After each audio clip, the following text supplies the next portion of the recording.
Crónicas de un suicidio. Álvaro Cancinos Miranda. En este fatídico y pasado 13 de abril, mientras excavábamos en el panteón de mi pueblo la fosa que significaría la última morada de mi hermano menor, accidentado antier, muerto ayer, y finalmente para inhumarlo hoy, a medida que le dábamos la profundidad requerida al pozo, encontramos unos restos humanos, entre los que sobresalían un cráneo, que ostentaba en el lado derecho un orificio de bala 22. Al tenerlo en mis manos, recordé cuando en su momento en esas cuencas vacías se albergaron unos vivaces ojos crespos, bien negros, que en vida pertenecieron a mi hermano, el mayor de los varones, quien, de una manera trágica y dolorosa, decidió poner fin a sus florecientes 18 años y a una brillante carrera universitaria, un 17 de diciembre de 1962, justo el día de su onomástico. Ahora, después de un poco más de medio siglo de tan triste acontecimiento, me asaltan los recuerdos, con una nitidez horrorosa, como si los volviera a vivir. Hasta ahora no he podido explicarme cómo fue que yo, apenas con 6 años de edad, fui atestiguando paso a paso el tremendo proceso que culminó con la muerte de mi consanguíneo, bajo la sombra fresca de aquel guayabo, sobre una alfombra de pasto verde a escasos 40 metros de la casa paterna. Era mi hermano un chico introvertido, respetuoso, educado y muy cuidado de su aliño personal. Y a decir de las chicas casaderas, también era guapo. Más o menos como a 3 días antes de su sacrificio, en las vacaciones de aquel funesto diciembre, como ocurría últimamente en sus paseos por el pueblo, se hacía acompañar por aquel desmedrado can que apareció de repente en el corral de la casa paterna, al que adoptamos de inmediato, y que por decisión unánime el perro cargó con el nombre de Veneno, formando un binomio inseparable con aquel estudiante. Lo grave de esta relación tan cercana era que cuando él regresaba a sus estudios a la ciudad de Morelia, el pobre can caía en profunda crisis de desgano y apatía, negándose incluso a comer. Como les decía, en las últimas noches del suicida, después de la cena familiar, se retiraba al rincón más apartado y oscuro del solar, en compañía de Veneno, una taza de café y unos cigarros del Prado que le hurtaba a mi papá. Lo único que delataba su presencia en medio de una total oscuridad era la brasita roja del cigarro. Estos lapsos de soledad solían durar como 2 horas, de modo que cuando regresaba, entraba a nuestro cuarto y se metía a la cama que compartía conmigo, dejando escapar acompasados y dolientes suspiros, mientras silbaba de manera muy queda y doliente aquella canción de José Alfredo Jiménez que dice: me cansé de rogarle.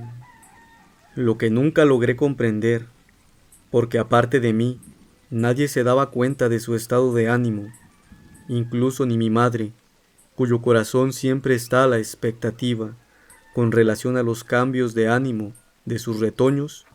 En cuanto a la apatía de mi papá, no me extrañaba, ya que siempre fue de un carácter muy recio, quien fuera caporal de la hacienda de Caulote y vivió en carne propia los horrores de la revolución, padre de 20 y tantos hijos con 3 mujeres, con un carácter granítico, forjado en los rigores de una vida de sufrimiento.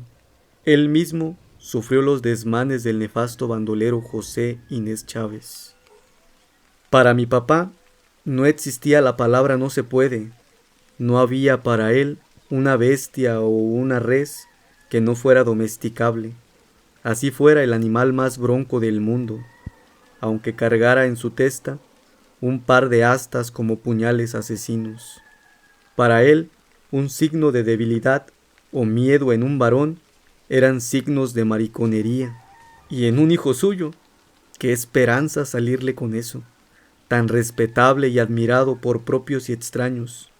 Él, que ponía por todo lo alto el apellido en los jaripeos del pueblo, en donde se daba gusto en aquel caballo bayo de buena rienda y regular tamaño, mismo que ganó en Guanajuato en una partida de Conquian, y que por cierto se llamaba el Belén. A la fecha, la gente más longeva lo recuerda con admiración, porque según dicen, pialaba muy limpiecito, mientras el Belén, al sentir el levantón de la rienda, se disparaba como una bala. Volviendo a lo de mi carnal, el día de su inmolación, como siempre, se dirigió a mí para invitarme a un lugar cercano, en donde había una caída de agua, porque deseaba darse un baño. Por supuesto, Veneno iba ya por delante. Eran las 12 p.m.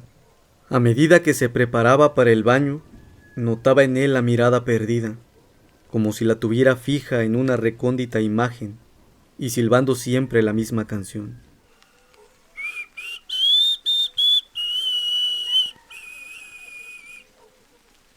Al terminar su baño, se rasuró la incipiente barba de chico de 18 años. Se recortó las uñas de pies y manos con estudiada mesura. De regreso a casa, se perdió por ahí. Yo jugaba con el trompo en el patio terregoso, mientras mi mamá hacía las tortillas en la cocina, cuando se escuchó el ominoso sonido de un disparo. Alertado enseguida el corazón instintivo de mi madre, quien exclamó: «Vamos a ver qué pasó. Ojalá no se le haya escapado un tiro a tu hermano». Mientras esto decía, ya corríamos en dirección del estampido, aventando ella en su carrera su inseparable delantal. Quiero comentarles que mi hermano en sus días de asueto conseguía con un cuñado una pistola calibre 22 escuadra, marca Trejo, de lo cual mi mamá estaba al tanto.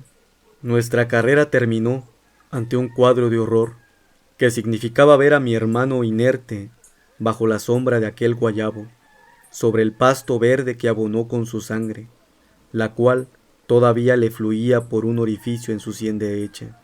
Ante todo este horror, todo pareció detenerse. En su quieto pecho descansaba una carta póstuma, manchada por un fino rocío escarlata, que por cierto nadie quiso leer, para irse inviolable junto al muerto en un blanco ataúd, como si fuera un buzón. Lo que siguió a tan funesto acontecimiento es difícil de contar. Solo quiero compartirles que la noche del velorio, Veneno estuvo aullando en el mismo sitio donde hallamos el cadáver, en donde se le escuchó por última vez como a la 1 de la mañana, para desaparecer para siempre en el esbozo negro de la noche. En cuanto a mi mamá, tuvo que hacer un esfuerzo sobrehumano para retomar el ritmo de su vida. Pobrecita, parece que la veo haciendo las tortillas para darnos de comer, en cuya chimenea, a un costado, descansaba una botella de mezcal y una cajetilla de cigarros del Prado, de los que cada rato echaba mano, con los ojitos bien hinchados y llorosos, en un intento vano para paliar su inmensa pena. Con el paso de los años, cuando me invaden los recuerdos y ya con mis hijos adolescentes, siento el deseo irrefrenable de volar al lado de mi madre, para besarla y abrazarla, para decirle que la quiero mucho y decirle que ya no sufra por lo que pasó y que siempre voy a estar a su lado. Por desgracia, tienen que pasar cosas para apreciar lo que tenemos y no le damos su justo valor. Con respecto a mí, todo esto me ha servido para acercarme más a mis retoños, instarlos a que me cuenten sus problemas como si fuera el mejor de sus amigos, porque un padre, cuando ama a sus hijos, nunca les va a fallar.